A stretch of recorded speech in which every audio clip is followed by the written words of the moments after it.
Hello friends, welcome है। तो शुरू करते हैं एक नई क्लास जो इंडियन कॉन्स्टिट्यूशन की होगी।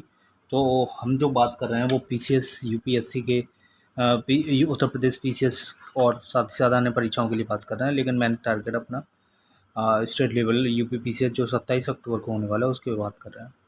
तो भारत का जो संवैधानिक विकास है, इंडियन कॉन्स्टिट्यूशन का जो संवैधानिक विकास है वो कुछ चरणों में हुआ है। धीरे धीरे संविधान का विकास हुआ भारत में, संविधान बनने की एक प्रक्रिया रही। तो उसी को हम शुरू करेंगे। चैप्टर 1 नंबर 1, भारत का संवैधानिक विकास। तो शुरू करते हैं कि भारत के संवैधानिक विकास के इतिहास को हम दो भागों में बांट सकते हैं। तो वो जो भारत का संवैधानिक विकास है हम उसको दो भागों में बांट सकते हैं। कौन कौन सा? नंबर 1, ईस्ट इंडिया कंपनी के शासन के अंतर्गत संवैधानिक विकास, और नंबर 2, ब्रिटेन की सरकार के अंतर्गत संवैधानिक विकास। तो पहला संवैधानिक विकास हो गया ईस्ट इंडिया कंपनी के अंतर्गत संवैधानिक विकास, और दूसरा हो गया ब्रिटेन की सरकार के अंतर्गत संवैधानिक विकास। तो अब आगे चलते हैं कि जिस समय 1858 ईस्ट इंडिया कंपनी का शासन बन रहा था, ब्रिटेन की संसद विभिन्न अवसरों पर विभिन्न कानून जो है या अथवा आदेश पत्र जारी कर रही थी। तो जब भारत के संविधान में 1858 की जो 57 की क्रांति हुई, तो ईस्ट इंडिया कंपनी शासन कर रही थी भारत में, और नए नए कानून बना रही थी, और कंपनी के चार्टर एक्ट बना रही थी, एक्ट्स बना रही थी। तो कंपनी उनके द्वारा जो बना रही थी उसके द्वारा भारत पे शासन कर रही थी और नियंत्रण रख रही थी। जब उसने स्वयं भारत के शासन को अपने हाथों में लिया, तब भी उसने भारत के शासन के लिए विभिन्न कानून बनाए, और उन सभी आदेश पत्रों कानूनों को हम भारत के विकास के लिए महत्वपूर्ण मानते हैं और संवैधानिक विकास में शामिल करते हैं। तो तो संवैधानिक जो विकास है वो कई चरणों में हुआ, उस चरण भी देखेंगे और सारी चीज़ें देखेंगे। तो एक संवैधानिक विकास है वो उसको एक दृष्टि में देखते हैं। तो भारत का जो संवैधानिक विकास है वो दो दृष्टि में होता है। पहला होता है भारत ईस्ट इंडिया कंपनी के अंतर्गत संवैधानिक विकास, जो भारत का 1773 से लेकर 1853 तक है, ये रहा। और जो दूसरा है वो है ब्रिटिश क्राउन के अंतर्गत भारत का संवैधानिक विकास, 1858 से लेकर 1947 तक। तो ब्रिटिश ईस्ट इंडिया कंपनी के अंतर्गत जो संवैधानिक विकास हुआ उसमें कुछ एक्ट आए, जैसे regulating act 1773, Pitt's India act आया, उसके बाद पिट्स इंडिया एक्ट के बाद चार्टर एक्ट आया, चार्टर एक्ट 1793, उसके बाद चार्टर एक्ट 1813, और उसके बाद चार्टर एक्ट 1833 और चार्टर एक्ट 1853। फिर अगर देखना चाहें तो इसको संवैधानिक विकास को ब्रिटिश क्राउन के अंतर्गत संवैधानिक विकास, तो पहला आता है गवर्नमेंट ऑफ इंडिया एक्ट 1858, फिर आता है इंडियन काउंसिल एक्ट 1861, उसके बाद आता है इंडियन काउंसिल एक्ट 1892, और फिर आता है भारत परिषद अधिनियम 1909, उसके बाद आता है भारत सरकार अधिनियम 1919, और फिर आता है भारत सरकार अधिनियम 1935, फिर आता है अगस्त प्रस्ताव 1940, क्रिप्स प्रस्ताव 1942, और कैबिनेट मिशन आता है 1946, और उसके बाद माउंटबेटन योजना आ जाती है 1947। तो ये एक संवैधानिक विकास का एक चरण है। अब आगे चलते हैं थोड़ा हिस्ट्री में, बैकग्राउंड में, कि कैसे ईस्ट इंडिया कंपनी की स्थापना हुई। तो सन 1600 ईस्वी थी जब 1600 ईस्वी का राजलेख चार्टर अधिनियम बना, और भारत का संवैधानिक इतिहास ईस्ट इंडिया कंपनी की स्थापना के साथ प्रारंभ हो गया। यह कार्य एक राजलेख के माध्यम से शुरू किया गया, जिसमें 1600 ईस्वी का राजलेख कहा जाता है। इस राजलेख के जो माध्यम से महारानी एलिजाबेथ प्रथम ने 31 दिसंबर, अब क्वेश्चन आता है कि जो है चार्टर एक्ट जो ईस्ट इंडिया कंपनी बनी थी, तो वो उस कंपनी की महारानी का नाम क्या था? तो महारानी एलिजाबेथ। कभी कभी डेट भी आ जाती है, एक बार परीक्षा में आई थी, वो डेट क्या थी? शायद ये पीसीएस में ही आया हुआ क्वेश्चन है कि वो डेट क्या थी जब ईस्ट इंडिया कंपनी ने की स्थापना हुई। तो 31 दिसंबर सन 1600 से तभी सभी जानते हैं, लेकिन दिसंबर भी याद रखना है। सन तो सभी जानते हैं, लेकिन डेट है वो 31 दिसंबर है को ईस्ट इंडिया कंपनी की स्थापना की गई। अब आगे क्या है कि की गई, और स्थापना करने के बाद उसे पूर्वी देशों में 15 वर्षों के तक व्यापार करने का अधिकार दे दिया गया। तो ये भी आता है कि कितने वर्षों के लिए अधिकार दे दिया गया था? तो 15 वर्षों के लिए अधिकार दे दिया गया था। आगे स्थापना के समय कंपनी की कुल पूंजी थी वो 30,133 पाउंड थी, तथा इसमें कुल 217 भागीदार थे। तो जो पूंजी थी वो 30,133 पाउंड थी, और इसमें कुल भागीदार थे 217 थे। ये वाली बात याद रखने वाली है कि कितने भागीदार थे? तो 217 भागीदार थे। नेक्स्ट आते हैं, इस कंपनी का सारा प्रशासन एक परिषद को सौंप दिया गया। जिसके शिखर पर एक गवर्नर था एवं उसकी सहायता के लिए अन्य 24 सदस्य थे। तो वो ईस्ट इंडिया कंपनी जो थी उसमें 24 सदस्य थे और एक गवर्नर था। तो अब पूछ लेता है ईस्ट इंडिया कंपनी की जो स्थापना हुई उसमें कितने सदस्यों की नियुक्ति की गई थी, तो 24 सदस्य थे और एक गवर्नर था। नेक्स्ट, इसे गवर्नर जनरल और उसकी परिषद बोला गया। तो इसे क्या बोला गया, गवर्नर और उसकी परिषद। तो ये इतने लोग 25 लोगों से मिलकर बनाई गई थी। आगे है कि इतनी बात हो गई, अब आगे चलते हैं थोड़ी सी बात, और उससे पहले कुछ परीक्षा के लिए उपयोगी तथ्य हैं उनको बाद में देख लेंगे। पहले इसको जो है पहले देख लेते हैं ढंग से कि आखिर में और क्या क्या हुआ था। 1773 तक पढ़ लेते हैं, देख लेते हैं, और उसके बाद फिर आगे चलेंगे। तो जो परिषद थी, परिषद को कोड ऑफ डायरेक्टर्स और निदेशक मंडल से नवाजा गया या नाम दिया गया, कोड ऑफ डायरेक्टर और निदेशक मंडल। तो अब 1726 का राजलेख आता है। 1600 के बाद तुरंत जो है 1726 का जो राजलेख आ जाता है। लेकिन इसकी जब मैं हिस्ट्री बताऊंगा तो एक इसका बैकग्राउंड है वो उसकी बाद में बात करेंगे। 1726 का जो राजलेख आया था इसके द्वारा कोलकाता, बम्बई और मद्रास को क्या किया गया, मद्रास प्रेसिडेंसी के राज्यपाल तथा उनकी परिषदों को विधि बनाने की शक्ति प्रदान कर दी गई। तो 1726 का जो राजलेख है उसको याद रखना है कि उसमें ये बात रखी गई 1726 में, कि इस डेट को याद रखना है कि 1726 का जो राजलेख था तो इसमें क्या किया गया था कि विधि बनाने की शक्ति किसे दे दी गई, इन प्रेसिडेंसियों को दे दी गई। किस किस को, कोलकाता, बम्बई और मद्रास की। और इसके पहले ये शक्ति इंग्लैंड स्थित निदेशक मंडल में थी।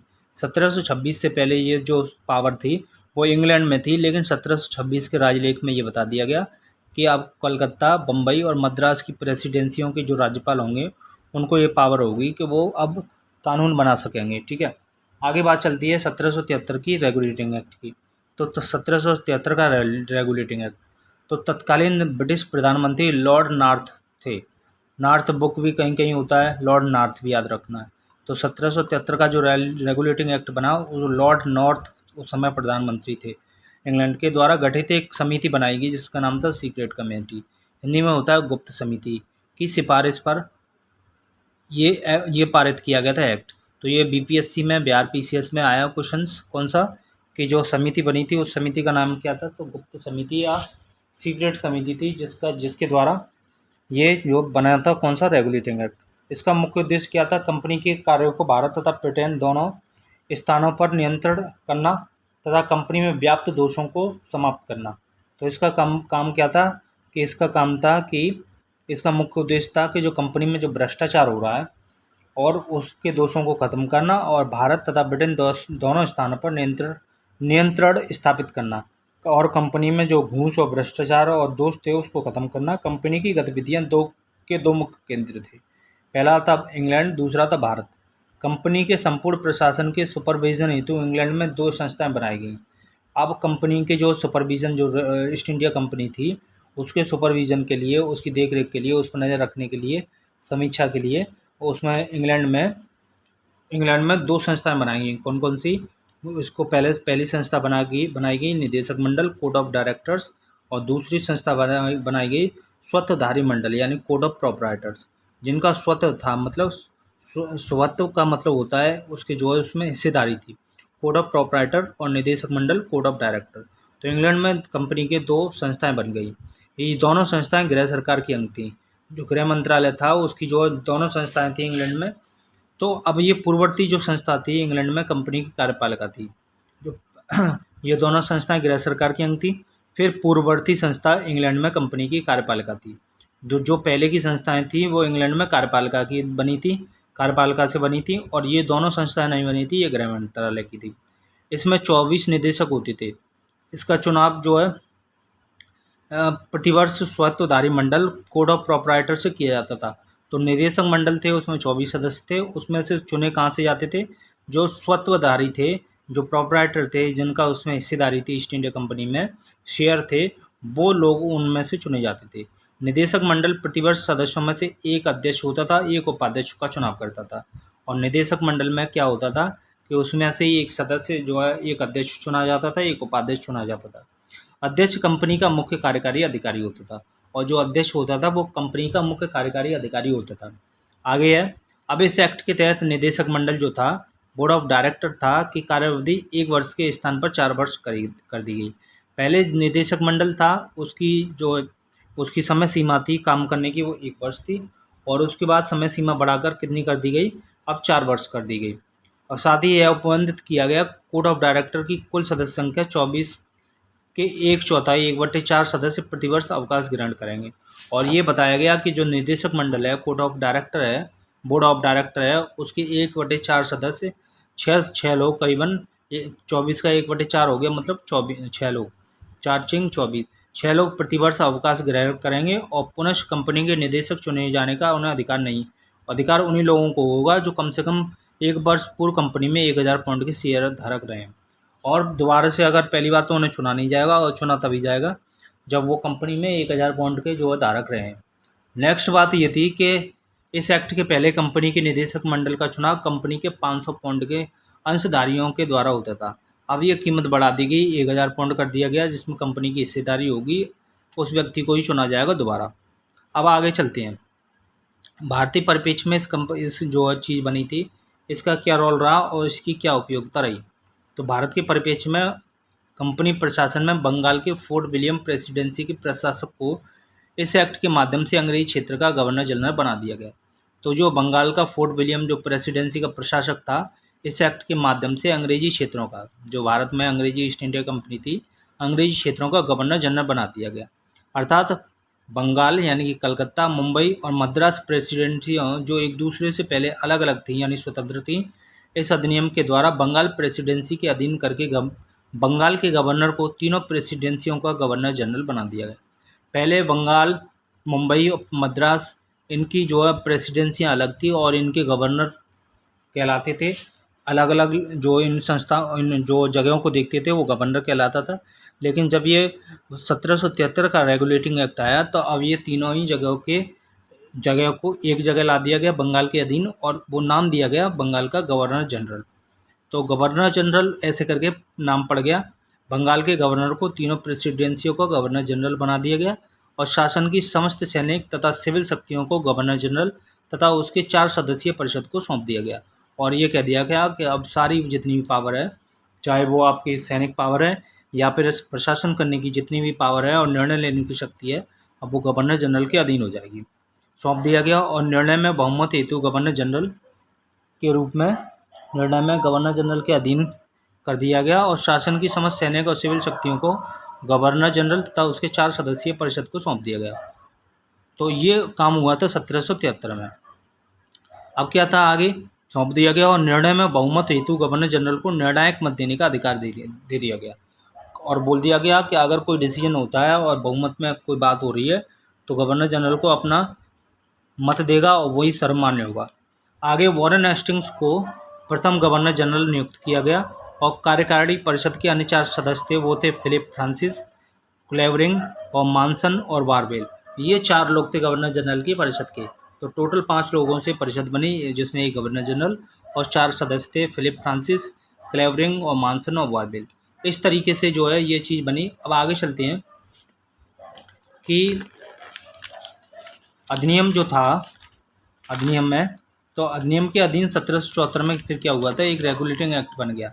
तो जो अधिनियम था उसके अधीन रहते हुए एक रेगुलेटिंग एक्ट बना दिया गया जो कलकत्ता में बना था। तो ये PCS 1998 में क्वेश्चन आया कि किस अधिनियम के तहत जो है कलकत्ता में सर्वोच्च न्यायालय की स्थापना हुई। तो 1773 का रेगुलेटिंग एक्ट था, उसके अकॉर्डिंग कलकत्ता में एक रेगुलेटिंग एक्ट के अंतर्गत एक सुप्रीम कोर्ट की स्थापना की गई। कहाँ पे, कलकत्ता में। आगे था 1774 में सर एलिजा इम्पे को मुख्य न्यायाधीश तथा 3 अन्य सदस्य चैम्बर्स, लिमेस्टर एवं हाइड को न्यायाधीश बनाया गया। तो एक मुख्य न्यायाधीश और 3 जो है अन्य न्यायाधीश बनाए गए। टोटल 4 लोगों को सुप्रीम कोर्ट की जो है उसको न्यायाधीश बना दिए गए, जो कलकत्ता में बनाया गया। यह अभिलेख न्यायालय था, इसके विरुद्ध अपील प्रीवी काउंसिल में होती थी, यानी कि इंग्लैंड। जो ये एक अभिलेख न्यायालय था। अभिलेख न्यायालय मतलब क्या है कि अपने जो भी डिसीजन देगा वो मान्य होगा, और डिसीजन को सभी मानेंगे, और उस अधिनियम के डिसीजनों को, उस न्यायालय के डिसीजनों को जो है कानून माना जाएगा। ये बात मानी गई, अभिलेख न्यायालय ये बना। अब आगे था, इस अधिनियम द्वारा कंपनी के कर्मचारियों को बिना लाइसेंस प्राप्त किए व्यापार को प्रतिबंधित कर दिया गया। अब ये बात बोलेगी इस अधिनियम द्वारा कि बिना कर्मचारियों के, बिना लाइसेंस के, इसमें बहुत सी बातें थी। जब हम और उसमें गहराई में जाएंगे तो उसके बहुत सी चीज़ें थी कि 1773 में क्या हुआ था। अभी थोड़े ऊपर चल रहे हैं, ठीक है। बिना लाइसेंस प्राप्त किए व्यापार को प्रतिबंधित कर दिया गया। अब आते हैं एक्ट ऑफ सेटलमेंट में। तो एक्ट ऑफ सेटलमेंट जो था, अब एक्ट ऑफ सेटलमेंट की बात करें तो 1781 का जो एक्ट ऑफ सेटलमेंट था, तो जो रेगुलेटिंग एक्ट था 1773 में, अंतर्निहित गंभीर व्यवहारिक दोषों को दूर करने के लिए ब्रिटिश संसद के प्रवर समिति के अध्यक्ष थे एडमंड बर्क, उनके सुझाव पर इस एक्ट का प्रावधान किया गया। तो ब्रिटिश जो प्रवर समिति थी उसके अध्यक्ष एडमंड बर्क थे, उनके सुझाव पर एक्ट ऑफ सेटलमेंट 1781 आया। इसे संशोधनात्मक अधिनियम अमेंडिंग एक्ट या बंगाल जुडिकेचर एक्ट 1781 भी कहा जाता है। इस एक्ट के द्वारा कलकत्ता की सरकार को बंगाल, बिहार और उड़ीसा के लिए विधि बनाने का अधिकार दे दिया गया। अब इसमें ये पावर आ गई कि कलकत्ता की जो सरकार थी वो बंगाल, बिहार या फिर बिहार और उड़ीसा के लिए कानून बना सकती है। कौन सा एक्ट था? 1781 का एक्ट ऑफ सेटलमेंट अधिनियम। ये बात याद रखने वाली है। इस प्रकार कलकत्ता की सरकार को विधि बनाने के दो स्रोत प्राप्त हो गए। पहला था रेगुलेटिंग एक्ट के अधीन व कलकत्ता प्रेसिडेंसी के लिए, और दूसरा एक्ट ऑफ सेटलमेंट के अधीन बिहार, बंगाल और उड़ीसा के दीवानी प्रदेशों के लिए विधि निर्मित कर सकती थी। तो अब दायरा बढ़ गया। पहले जो बंगाल था, मद्रास था और बम्बई थी, अब बिहार भी जुड़ गया और उड़ीसा भी जुड़ गया। इस तरीके से एक्ट ऑफ सेटलमेंट ने अपने दायरा बढ़ाया और कानून बनाने की ज़्यादा ताकत खुद में समेट ली। आगे था, सर्वोच्च न्यायालय के लिए आदेश और विधियों के संपादन में भारतीयों के धार्मिक व सामाजिक रीति रिवाज तथा परंपराओं का ध्यान रखने का भी आदेश दिया गया। तो सर्वोच्च न्यायालय ने यह कहा कि आदेशों और विधियों के संपादन में भारतीयों के धार्मिक और रीति रिवाज परंपराओं का ध्यान भी रखा जाएगा। नेक्स्ट बात थी, गवर्नर जनरल इन काउंसिल को सर्वोच्च न्यायालय में की अधिकारिता से मुक्त कर दिया गया। तो फिर ये बात महत्वपूर्ण मानने वाली है कि जो गवर्नर जनरल था ना, उसकी जो है अधिकारिता से फिर मुक्ति दे दी गई। किसको? तो इस तरीके से अब आदेश दिया गया कि रीति रिवाजों परंपराओं को भी माना जाएगा। अब क्या था, गवर्नर जनरल इन काउंसिल को सर्वोच्च न्यायालय की अधिकारिता से मुक्त कर दिया गया। अर्थात गवर्नर जनरल अब परिषद अब जो नियम बनाएगी उसे उच्चतम न्यायालय के पास पंजीकृत कराना आवश्यक नहीं था। और क्या था कि गवर्नर जनरल की जो परिषद थी उसको अब जो सुप्रीम कोर्ट्स की अधिकारिता से मुक्त कर दिया गया। अब ये था कि उसको जो है परमिशन नहीं लेनी पड़ेगी, कोई कानून बनाएगी तो अब वो कानून जो है लागू हो जाएगा बिना सुप्रीम कोर्ट की सहायता से। आगे था कि प्रांतीय न्यायालयों के विरुद्ध अपील गवर्नर जनरल की परिषद के पास की जा सकती थी, और जो प्रांत के जो न्यायालय थे उनकी अपील जो थी वो गवर्नर जनरल की परिषद के पास की जा सकती थी। आगे था, पुनः 500 पाउंड या अधिक मूल्य के 500 पाउंड या अधिक मूल्य के मामले सब परिषद ब्रिटिश सम्राट के पास भेजे जा सकते थे। यानी 500 पाउंड या उससे ज़्यादा मूल्य के कोई मामले थे तो वो ब्रिटिश सम्राट के पास भेजे जाते थे अपील के लिए। सर्वोच्च न्यायालय की शक्ति को सीमित करते हुए उसकी राजस्व अधिकारिता को समाप्त कर दिया गया तथा स्थानीय नियमों को ध्यान में रखकर नए कानूनों को प्रवर्तित करने का निर्देश दिया गया। इस प्रकार इस अधिनियम ने रेगुलेटिंग एक्ट के अनेक विवादों कठिनाइयों को दूर किया और इसका उद्देश्य सरकार को सुदृढ़ बनाना था। तो राजस्व के जितने भी मामले थे और गंभीर मामले थे, जिसमें क्या था कि सर्वोच्च न्यायालय के पास पावर थी पहले राजस्व अधिकार की अधिकारिता को, जितने भी कोर्ट केस थे राजस्व मामले के वो सुप्रीम कोर्ट के पास जाते थे। अब इस जो 1781 का एक्ट ऑफ सेटलमेंट आया उसने ये कमी को ख़त्म कर दिया। अब क्या था, इसका उद्देश्य सरकार को सुदृढ़ बनाना था। इसने राजस्व की समस्या का भी समाधान किया एवं राजस्व मंडल की स्थापना की। तो राजस्व मंडलों की स्थापना 1781 के एक्ट ऑफ सेटलमेंट में हो जाती है। साथ ही भारत में कानून बनाने और उसके क्रियान्वयन में भारतीयों के सामाजिक धार्मिक रीति रिवाजों का उल्लंघन न करने की बात पर बल दिया गया। ये 1781 का एक्ट ऑफ सेटलमेंट था। उसके बाद आया पिट्स इंडिया एक्ट 1784, और पिट्स इंडिया एक्ट आ जाता है 1784, उसकी बात करते हैं। तो एक्ट ऑफ सेटलमेंट 1781 की असफलता के बाद पिट्स इंडिया एक्ट आया, जिसे कंपनी द्वारा अधिकृत भारतीय राज्य अधिनियम के द्वारा लाया गया। तो मैंने आपको ये पिट्स इंडिया एक्ट तक मैंने आपको थोड़ा शुरू कर दिया है। इसके बाद नेक्स्ट वीडियो में मिलते हैं। अगर आपको ये वीडियो सही लगा हो, अगर थोड़े आपके समझ में आया हो तो इसको वीडियो को लाइक करें, साथ ही साथ चैनल को सब्सक्राइब कर लें और बेल आइकन को प्रेस करें, जिससे आने वाली सारी वीडियो आपको मिलती रहे। फिर मिलते हैं। नमस्कार, धन्यवाद।